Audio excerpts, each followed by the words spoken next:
Bienvenidos a The Debate. Hoy participaremos en un diálogo analítico y riguroso sobre múltiples perspectivas de un texto fundamental. Quiero que te imagines por un momento que vas caminando por una calle costera al amanecer. Ok, me lo imagino. Justo a la mañana después de que un huracán devastador, digamos un categoría 5, tocara tierra. A tu derecha ves una casa hermosa, de arquitectura impecable, pero está completamente colapsada, reducida a escombros de lujo. ¡Qué imagen tan fuerte! Sí, y justo al lado, literalmente a pocos metros de distancia, hay otra casa de apariencia idéntica, construida con los mismos materiales visibles, pero que sigue en pie absolutamente intacta. Y fíjate que el instinto humano inmediato, o sea, al ver esa escena, es acercarse y examinar las paredes o el techo de la casa derrumbada, ¿no? Buscando la grieta o el fallo visible en la superficie. Exacto, buscamos el error humano superficial. Pero la cruda realidad es que el problema nunca estuvo en lo que todos podían ver. El defecto fatal estaba enterrado bajo toneladas de tierra, en los cimientos que nadie, ni el constructor ni los vecinos, se detuvo a inspeccionar cuando el cielo estaba despejado y el clima era favorable. Totalmente de acuerdo. Y esa imagen tan gráfica nos sirve como puerta de entrada al texto que vamos a desglosar hoy. Nos estamos sumergiendo en el cierre del Sermón del Monte, específicamente Mateo capítulo 7. Un texto muy popular, por cierto. Muy popular, sí. El material fuente nos presenta una premisa fascinante y algo aterradora. Estas son palabras de Jesús que solemos repetir de memoria o que compartimos en formato de versículos estéticos en redes sociales. Ajá. Pero cuando las leemos con honestidad y aplicamos un análisis serio del texto original, revelan consecuencias profundas y demoledoras, mediante 3 imágenes simples: 2 puertas, 2 árboles y 2 casas. Claro, y para hacerle justicia al texto, no podemos ignorar el contexto. Mateo 7 no es un pasaje aislado que cayó del cielo. Es la culminación directa de los capítulos 5 y 6. Es un bloque unificado. Exactamente, donde se nos ha venido confrontando duramente sobre las motivaciones secretas, sobre la imposibilidad de servir a 2 señores y sobre buscar el reino por encima de nuestras comodidades. Así que este final no es solo un buen consejo de vida, es un veredicto definitivo. Es un veredicto, sí. Y eso nos lleva directamente al núcleo de la tensión que vamos a explorar en este debate. Cuando Jesús lleva todas estas enseñanzas previas a sus últimas consecuencias, surge una pregunta ineludible. ¿Cuál dirías que es? Bueno, está advirtiendo primordialmente sobre el peligro de la hipocresía interna y la falta de intimidad real con Él. ¿O está estableciendo un estándar riguroso y activo de obediencia radical que exige la renuncia literal del yo? Es una división crucial porque define cómo entendemos la esencia misma de nuestra respuesta a Dios. Exacto. Y para poner mis cartas sobre la mesa, yo represento la postura de que el corazón de Mateo 7 es una exposición sobre la naturaleza interna de la verdadera fe. Ok, te escucho. Mi argumento es que la obediencia visible es solo el subproducto orgánico de una profunda dependencia genuina de Dios. Sin esa raíz interna que es pura gracia, toda obra es como construir sobre la arena. Entiendo tu punto. Por mi parte, yo sostengo la perspectiva de que este texto es un llamado urgente y exigente a la obediencia activa y costosa. O sea, el enfoque está en la acción. 100% en la acción. La relación íntima de la que hablas se valida únicamente a través de hacer la voluntad del Padre. Escuchar sin hacer conduce irremediablemente a la ruina, como lo dice el texto. Bueno, entonces entremos de lleno. Comencemos con el primer punto de contención, los versículos 13 y 14. Jesús nos habla de la puerta ancha y el camino espacioso, frente a la puerta estrecha y el camino angosto. Y dice que pocos la hallan. Exacto. Y si llevamos tu argumento de la acción al extremo, pareciera que lo que hace que esta puerta sea tan estrecha es que Dios exige un nivel de rendimiento moral casi imposible. Y creo que eso nos acerca peligrosamente al legalismo de los fariseos, que es justo lo que Jesús venía desmantelando. A ver, no estoy hablando de legalismo. Pero suena a que nuestro esfuerzo es lo que nos salva. Yo propongo que lo que hace estrecha a la puerta es la imposibilidad de llevar nuestro propio ego y nuestros méritos a través de ella. El enfoque no está en nuestro esfuerzo por pasar, sino en el abandono de nuestra fachada religiosa para confiar enteramente en la suficiencia de Cristo. Como dice Efesios 2, no es por obras para que nadie se gloríe. Espera, ahí te detengo. Entiendo tu preocupación por defender la gracia, y estoy de acuerdo en que no nos salvamos por obras. Pero reducir la puerta estrecha a un simple dejar nuestros méritos en la entrada suena muy poético y reconfortante. Poético. Yo diría que es el núcleo del Evangelio. Es parte del Evangelio, sí, pero ignora la brutalidad del lenguaje original en este pasaje específico. Estás minimizando la fricción real que el texto expone. ¿A qué te refieres con fricción? Pinta un cuadro mucho más físico. La palabra griega que se utiliza para angosto o apretado es thlibo. Es un verbo que implica ser literalmente exprimido, presionado o comprimido. O sea, una presión externa fuerte. Exactamente.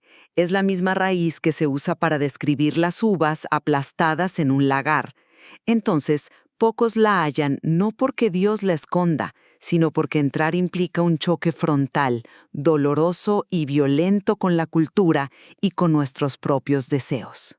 ¿Un choque violento en qué sentido práctico, digamos? En el sentido de la renuncia real. La fe verdadera es direccional y altamente demandante.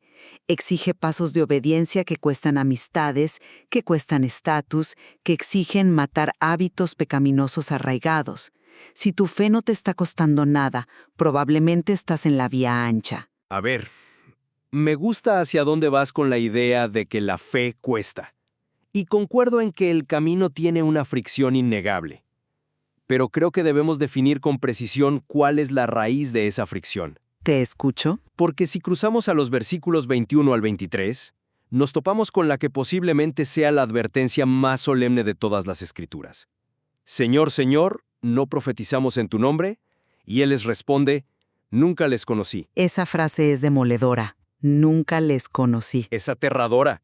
Y fíjate en el currículum de esta gente. Profetizaron, echaron demonios, hicieron milagros. Esta gente experimentó muchísima fricción cultural.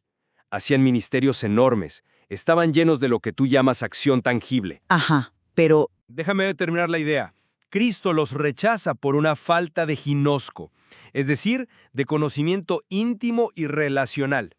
Su tragedia fue que su moralismo y sus obras impresionantes no brotaban de un corazón transformado. Estaban intentando sobornar a Dios con su activismo. es un punto fascinante, y te concedo la importancia vital del ginosco. Pero te está saltando la otra mitad de la ecuación que Jesús plantea en esa misma oración. ¿Cuál mitad? No puedes separar ese conocimiento íntimo de la evidencia objetiva que lo valida. Fíjate bien en a quienes deja entrar Jesús. Lo dice explícitamente, el que hace la voluntad de mi Padre que está en los cielos. Claro, el que la hace. La palabra clave allí es la acción. Y volviendo a esos que hacían milagros y fueron rechazados, ¿sabes cómo los llama Jesús en el texto original griego? Hacedores de maldad en la traducción tradicional. Sí, pero el término original es que practicaban la anomía, el rechazo sistemático a la ley divina. O sea, vivían sin ley. O sea que su activismo era una fachada para ocultar su pecado. Exactamente. Su problema central fue que sustituyeron la obediencia real, aburrida, cotidiana y anónima por un espectáculo religioso público. Usaron el nombre de Jesús como un pase de magia, pero vivieron como si la ley moral de Dios no aplicara a su carácter. Entiendo perfectamente la gravedad de la anomia, pero sigo sintiendo que hay un peligro aquí.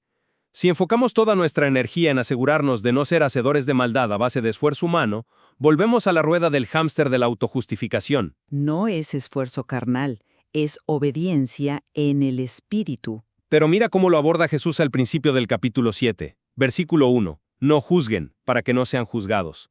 Y luego da la imagen de la paja en el ojo ajeno y la viga en el propio. Una imagen muy gráfica y hasta cómica, ¿no? Sí, muy cómica. Pero la pregunta lógica es, ¿cómo nos quitamos esa viga de hipocresía? No es apretando los dientes y diciendo, voy a ser más santo hoy. El mecanismo nos lo da Jesús unos versículos más adelante, en el 7 y 8. Pidan, busquen, llamen. ¿Ves los versículos de la oración como la herramienta para quitar la viga? Absolutamente. Hay 3 niveles de intensidad creciente ahí. En el contexto de Mateo 7, la única forma de purificar nuestra mirada y de no caer en la arrogancia espiritual es a través de esa relación sostenida y dependiente con el Padre en oración. O sea, una postura de humildad. Es la expresión máxima de una bancarrota espiritual total.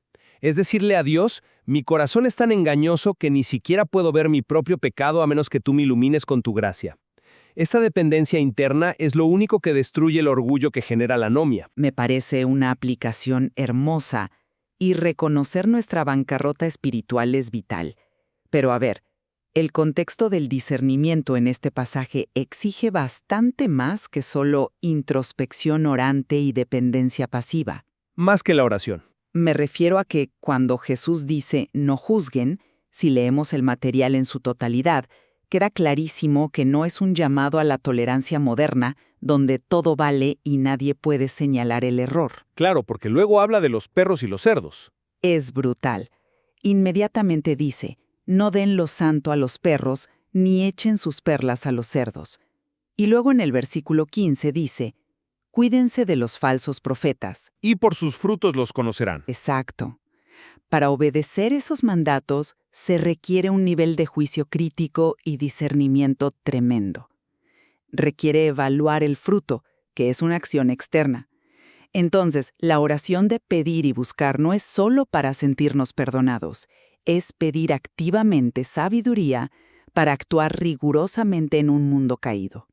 Pero fíjate que actuar sin haber resuelto primero el fundamento invisible es exactamente lo que nos lleva a la metáfora final del pasaje, que creo que sintetiza maravillosamente mi punto de que la raíz precede al fruto. Te refieres a las 2 casas, Mateo 7, del 24 al 27. Así es, la parábola del hombre prudente y el insensato. El material nos hace notar algo brillante aquí. Si tú pasaras caminando frente a esas 2 casas, antes de la tormenta, se verían absolutamente idénticas. Totalmente idénticas en la superficie. Ambos construyeron. Exacto. Ambos escucharon la palabra. Ambos se esforzaron, levantaron paredes, pusieron un techo.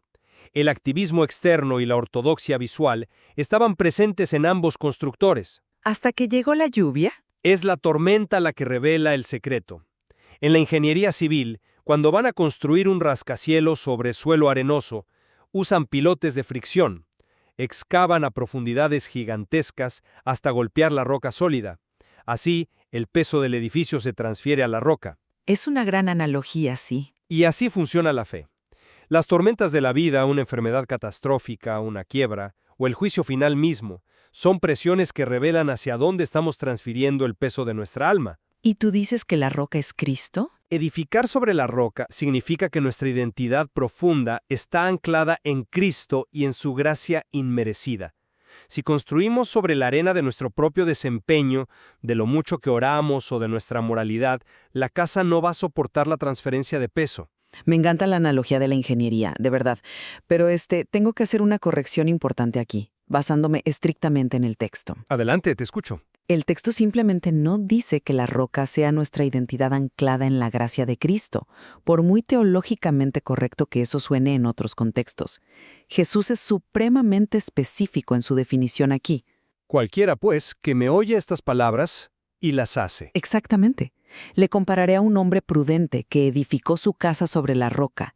La roca no es un mero estado psicológico de descanso en la gracia. La roca es la práctica tangible de los mandamientos que acaba de dictar en todo el sermón. Pero la roca no es Cristo mismo como nuestro fundamento. Cristo es el fundamento supremo de nuestra fe, por supuesto. Pero en esta parábola específica, según las propias palabras de Jesús, construir sobre la roca equivale a la obediencia activa. O sea, hacer las cosas. Sí. Es vivir las bienaventuranzas, es amar a los enemigos, es dar en secreto sin buscar el aplauso. Las tormentas no revelan nuestras buenas intenciones internas, revelan la integridad estructural de nuestra obediencia diaria. Entiendo la distinción que haces. Para seguir con tu analogía del rascacielos, la gracia de Dios te provee el terreno y los materiales de forma gratuita. pero la obediencia es el acto literal de operar la maquinaria para excavar profundamente hasta la roca. Santiago lo dice muy claro después: la fe sin obras está muerta. Sabes, creo que hemos llegado al meollo del asunto. Estamos tocando el nervio central de cómo entendemos la dinámica bíblica. Totalmente. Totalmente. Aquí es donde es súper útil entender la relación entre la raíz y el fruto, o entre el indicativo y el imperativo. Tú estás enfatizando los mandatos, las obligaciones, lo que se nos ordena hacer vigorosamente. Que son clarísimos en el texto. Son clarísimos. Y yo estoy enfatizando la declaración de realidades, la verdad de quienes somos ya en Él por pura gracia, que es precisamente lo que nos da el combustible, el poder real para poder obedecer esos mandatos. Exactamente, no pueden existir el uno sin el otro. No hay fruto sin raíz, pero una raíz viva siempre da fruto. Exacto. Si tratamos de resumir nuestras posturas, yo mantengo que el material nos demuestra que Mateo 7 desmantela cualquier ilusión humana de que el comportamiento religioso externo pueda sustituir una relación íntima y transformadora con Dios. Ajá. Ese ginosco profundo es la savia que corre por dentro del árbol y que permite que el fruto de la obediencia crezca de manera natural y no forzada. Sin esa gracia interna operando, solo estamos construyendo fachadas teatrales en la arena. Muy bien expuesto. Y mi síntesis, complementando tu postura, es que esa relación íntima que describes es una ilusión, es un espejismo, si no se manifiesta inevitablemente en una obediencia palpable y costosa. Una fe que se vea, digamos. Exacto, una fe materializada. El texto es contundente. La advertencia del Sermón del Monte no está dirigida a los ateos seculares, es para los religiosos devotos que se sienten hiperseguros en su intimidad percibida mientras toleran el pecado en sus vidas. Es un golpe directo a la iglesia, básicamente. 100%.